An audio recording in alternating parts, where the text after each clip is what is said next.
Hey cool kids, this week is my long anticipated Mspaint tutorial where I'll show you how to make images similar to this one in Paint.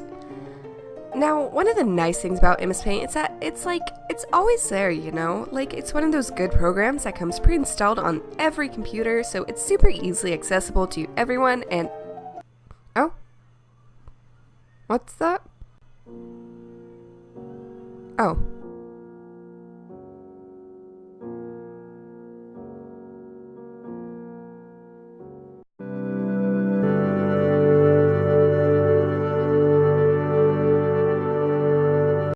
Okay, real talk. I do actually love Mspaint. You may know if you even go a little bit back in my archives that one of my first speed paints was done in Paint, but I've been using it a lot longer.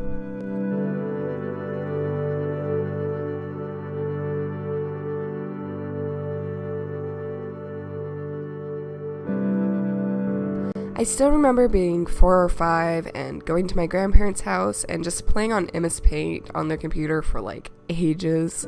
My sister and I used to take turns making fireworks with the old spray can tool because we were some pretty exciting kids.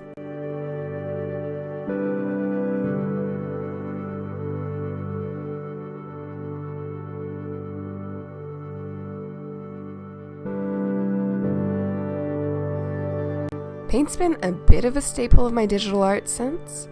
The first pieces of digital art I ever posted online were all made in Mspaint, as I feel is the case for most artists. I'd spend ages editing bases so I could draw my OCs over them, poorly, and eventually moved on to drawing characters all by myself without a base, again, poorly. I even got to the point where I was drawing art for other people in Mspaint. It started because I had a surgery and was stuck on bed rest for 2 weeks with nothing to do but play around in Paint and scroll through forums. The need to actually finish a piece, as it wasn't just for me anymore, as well as the satisfaction of having someone else react to my art, really motivated me to create a lot more. And honestly, as much as I cringe at art from that era, it really helped me grow as an artist.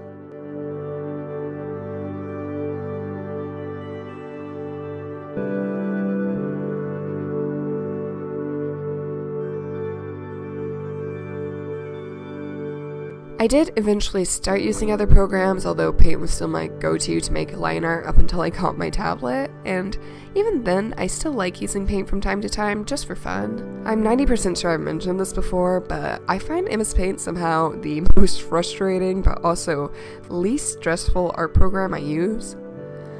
I know because of the limitations of the tools, I can't make everything as perfect as I want it to be, and that annoys me, but it also takes a lot of weight off my shoulders. Without layers or modes or color palettes to fix my mistakes, I have to either really work to make things just how I want them or accept that some things might be a little rough around the edges, and that's okay.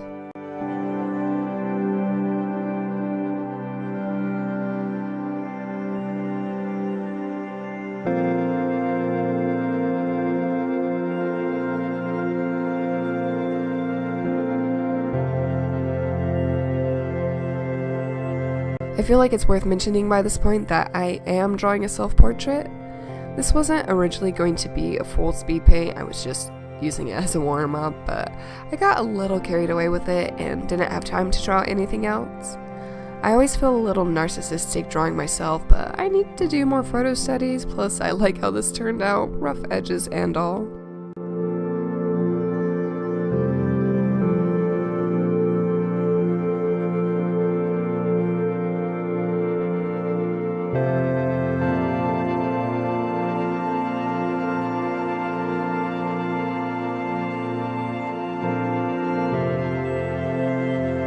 And yes, I know Mspaint isn't going away technically, it's just not being updated or coming pre-installed on new computers. Like, it will still be available in the App Store, which does worry me that it'll get the same treatment as Solitaire did, rest in peace, but that's a discussion for a different video. I do have some concerns about Mspaint becoming less available, like what will kids do when they want to draw quality pixel art of their OCs but only have their parents' home computer or a school netbook or a library computer or whatever? Like, will they use Paint 3D? Because I've tried it, and let me tell you, it's a lot more difficult to draw troll sonas in that than old school Paint ever was.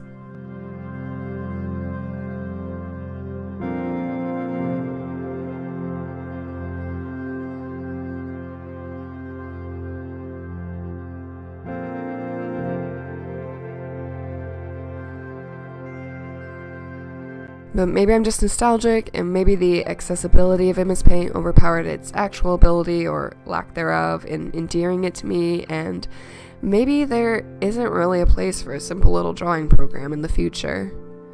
Still, I enjoy it, and I do still see myself spending time doodling things the little Melody who spent ages drawing fireworks would have been proud of.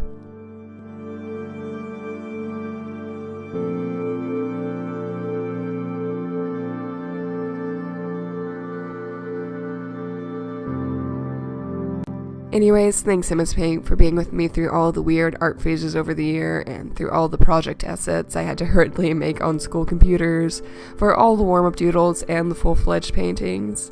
It's been fun. And thank you to you for watching.